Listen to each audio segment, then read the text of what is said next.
सौभाग्य की एक बात यह कि मजदूरों के विरोध प्रदर्शन की खबरें तो सब देख रहे हैं, लेकिन नोएडा में बवाल हो गया और भी कुछ जगहों पर प्रदर्शन हो गए। लेकिन ज्यादातर पब्लिक यह भूल चुकी है कि जो मांगे उठाई जा रही हैं, उन मांगों को उठाने का आधार किसने दिया था। मतलब जैसे ओवर टाइम काम करवाने के लिए ज्यादा पैसा देने की मांग लोग कर रहे हैं, बाकी पब्लिक ये देख भी रही है, लेकिन इसका आधार क्या है? ओवर टाइम का कॉन्सेप्ट आया कहां से? ये तो सब लोग मानने लग गए हैं कि दिन में 8 घंटे की ड्यूटी से ज्यादा काम करो तो वो ओवर टाइम होता है।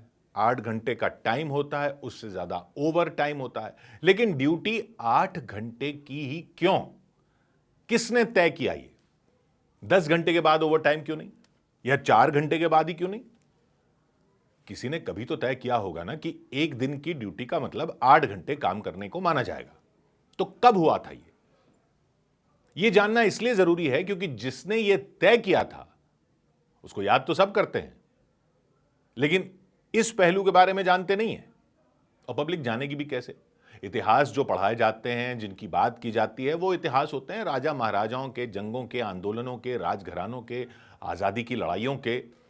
कहां पता चल पाता है कि महिलाओं को गर्भवती होने पर मैटरनिटी लीव देने की बात किसने शुरू की थी।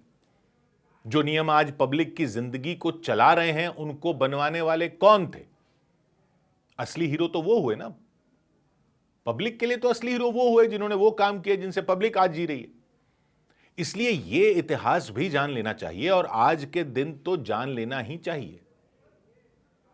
14 अप्रैल के दिन तो जान लेना ही चाहिए, सिर्फ इसलिए नहीं क्योंकि मजदूर ओवर टाइम बढ़ाने की मांग कर रहे हैं और न्यूनतम वेतन बढ़ाने की मांग कर रहे हैं, छुट्टियों की मांग कर रहे हैं, बल्कि इसलिए भी क्योंकि ये सब 14 अप्रैल से जुड़ा हुआ है और किसी ने बताया भी नहीं कभी।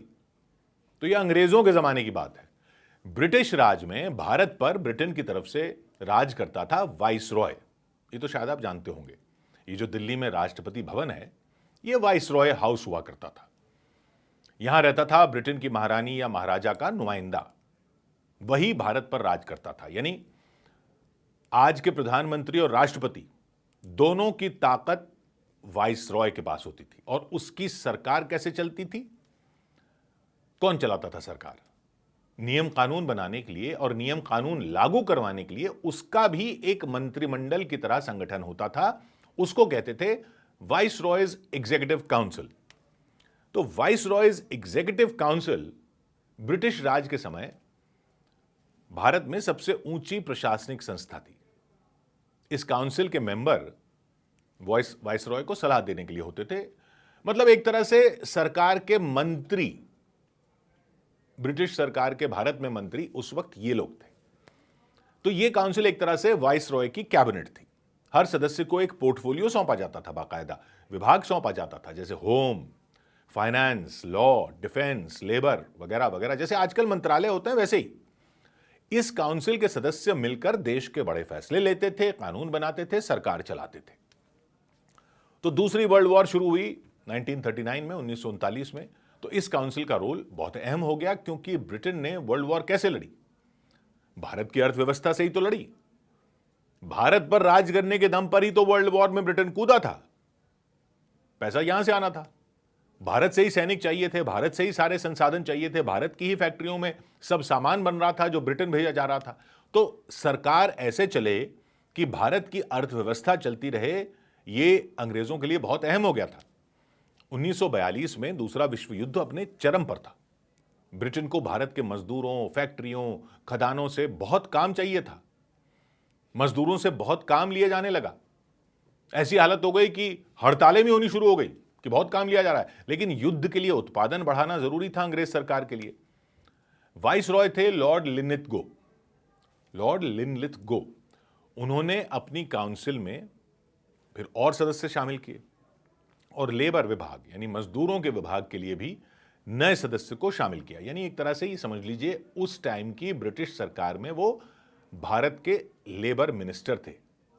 उनको रखा तो उनकी काबिलियत से सारे अंग्रेज दंग रह गए। अर्थशास्त्र के एक्सपर्ट, कानून के भी एक्सपर्ट। उन्होंने सबसे पहले जो कदम सुझाया वो ये था कि अगर आपको उत्पादन बढ़ाना है, अर्थव्यवस्था को तेजी से चलाना है, तो एक दिन के काम के घंटों की लिमिट लगानी होगी। उस टाइम तो तर्क ये होता था कि ज्यादा घंटे काम करवाने से काम ज्यादा होगा, लेकिन उस लेबर मिनिस्टर ने ऐसे ऐसे तर्क रखे, ऐसा अपना अध्ययन पेश किया कि नहीं, काम की कोई लिमिट नहीं है, तभी तो ये सारी दिक्कतें हो रही हैं। काम के घंटे रोज के 8 होने चाहिए। तब 10-10, 12-12, 14-14 घंटे काम लिया जाता था दफ्तरों में, फैक्ट्रियों में। लेकिन वाइसरॉय की कैबिनेट के उस लेबर मिनिस्टर का कहना था कि पूरे समाज का शारीरिक और मानसिक विकास ही अर्थव्यवस्था को मजबूत करने का सबसे बड़ा आधार है। काम के घंटे एक दिन में 8 होने चाहिए। हफ्ते के काम के घंटों की लिमिट 48 होनी चाहिए, यानी वीकेंड का कॉन्सेप्ट भी नहीं था। तो उसने कहा कि वीकेंड भी होना चाहिए। ये कॉन्सेप्ट ही नहीं था उससे पहले भारत में। आज आप ओवरटाइम की बात कर रहे हो, तो ओवरटाइम तो वो हुआ ना जो टाइम खत्म होने के बाद शुरू होता है। टाइम कितना होगा ड्यूटी का, वो तो पहले कुछ ऐसा तय ही नहीं था। उसी लेबर सदस्य ने देश को वो नियम दिया जिस पर आज हम सब की जिंदगी चल रही है कि हफ्ते में वीकेंड आता है, 1 दिन की छुट्टी होती है या 2 दिन की छुट्टी होती है, तो उसी वजह से होती है। ओवरटाइम बनता है तो उसी वजह से बनता है। ड्यूटी के घंटे तय हैं तो उसी वजह से तय हैं। और जानते हैं, ये जो आपको लीव मिलती है ना, leave, paid leave, casual leave, sick leave, ये सब लीव होती है ना, ये जब पहले लोग लेते थे तो उनके पैसे कटते थे। ये सिस्टम नहीं था कि साल में इतनी लीव मिलेगी, मतलब इतने दिन की लीव ऐसी होगी जिसमें तनख्वाह भी मिलती रहेगी। ये भी उन्हीं की बदौलत तय हुआ था। और आज जो ये न्यूनतम वेतन पर इतना बवाल हो रहा है, उससे पहले तो न्यूनतम वेतन का कोई कॉन्सेप्ट ही नहीं था देश में, जब तक वाइसरॉय की काउंसिल के लेबर मिनिस्टर ने यह पेश नहीं किया था। ऐसा कुछ नहीं था कि इतने पैसे से कम वेतन दे ही नहीं सकते।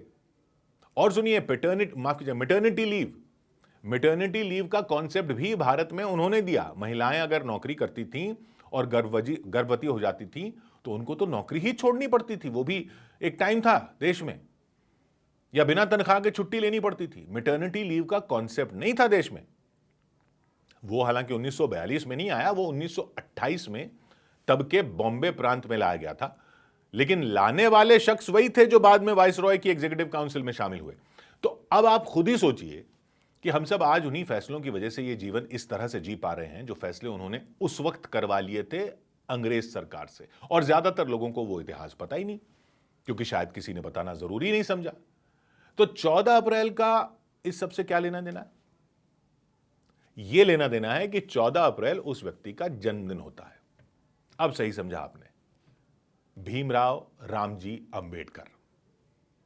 अब लेकिन उनको सिर्फ एक दलित महापुरुष की छवि में ही कैद करके रख दिया जाता है, डॉक्टर अंबेडकर को।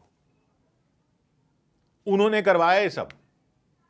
बॉम्बे से इकोनॉमिक्स और पॉलिटिकल साइंस में बीए किया, कोलंबिया यूनिवर्सिटी न्यूयॉर्क से इकोनॉमिक्स में एमए किया, इकोनॉमिक्स में पीएचडी की, लंदन स्कूल ऑफ इकोनॉमिक्स से एमएससी की, बैरिस्टर बने, इकोनॉमिक्स में वहां से डॉक्टरेट की, जर्मनी की बॉन यूनिवर्सिटी में पढ़े। बड़े बड़े नहीं थे उस लेवल के, भारत छोड़ो ब्रिटेन छोड़ो, दुनिया भर में जिस लेवल के डॉक्टर अंबेडकर थे। हां, सब जानते हैं कि देश के संविधान निर्माता थे वो, ये सब जानते हैं।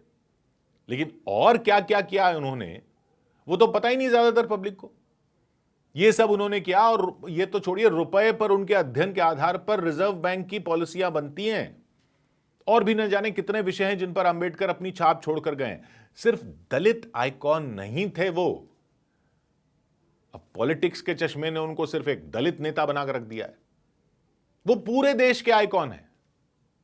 तो आप चाहे कहीं भी हो, कोई भी काम करते हो, मजदूर हो, कर्मचारी हो, मैनेजर हो, फैक्ट्री में हो, सॉफ्टवेयर में हो, जब 8 घंटे बाद जो अपना लैपटॉप लॉग ऑफ कर पा रहे हो ना, वो उस महापुरुष की देन है। याद रखना, दलित महापुरुष नहीं, पूरे देश के महापुरुष। सिर्फ दलितों का नारा नहीं है, हम सब का नारा है ये। जय भीम। 100 बात की एक बात।